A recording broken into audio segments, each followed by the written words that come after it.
Let me move now to RMB. Werner van Oudenhove is the head of infrastructure finance.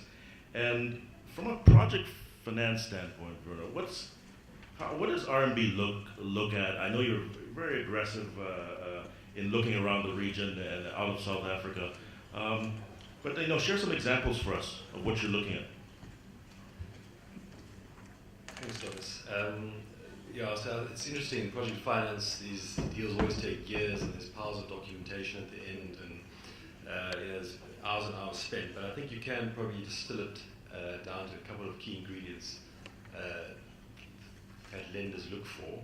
And I guess as RMB, there are a couple of key ingredients which I think would be the same for most lenders and most commercial lenders. Probably the two most important for us are an enabling regulatory environment framework, and secondly, ensuring that the right sponsors are involved in the project. And I'll put a bit of flavour and context around those two.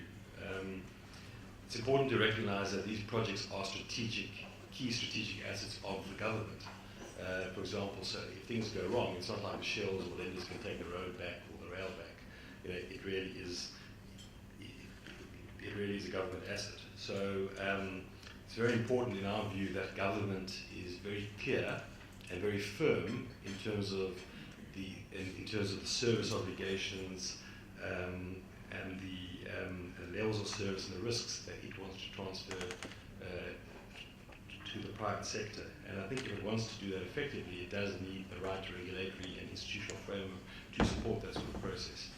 I think on the other side, clearly the private sector, there are certain circumstances in these projects where there are contingent liabilities against government, and clearly the private sector wants that regulatory framework in place so it can exercise under those frameworks. And then briefly on the right sponsors, it's absolutely critical from the lender's point of view, but also from the government's point of view, that the sponsors have the right technical track record in these projects and are able to deliver over the long term. That's absolutely critical. And I think the second thing is, it's important that sponsors, or an element of the sponsors, also have a good understanding of an engagement with the particular institutions in that jurisdiction. I think the second issue is often overlooked. And in our view, these are living projects, these are living assets. You can't actually evolve and actually manage the assets through legal agreements. It really does rely on a good relationship between the sponsors, a constructive relationship. You don't always need to agree, but an ongoing relationship between sponsors and the government to sit down, resolve issues, and find solutions.